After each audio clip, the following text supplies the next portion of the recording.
Saudi Arabia has been one of our closest friends. Saudi Arabia has helped us when we have needed, when we have been in need. And so, the reason for this trip, that we do not want a conflict between Saudi Arabia and Iran. We recognize that it's a complex issue. We recognize that. But we feel that this can be resolved through dialogue. But what should never happen is a war between Saudi Arabia and Iran, because this will not just affect this whole region. Our two brotherly countries will be affected, but this will cause poverty in the world. Oil prices will go up.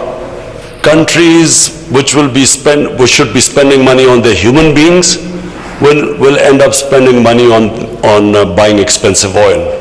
So it will create poverty. So not just from Pakistan point of view, from all developing countries' point of view, that whatever it takes, we must never allow this conflict to take place, because we know, Mr. President, there is a vested interest that wants this conflict to take place.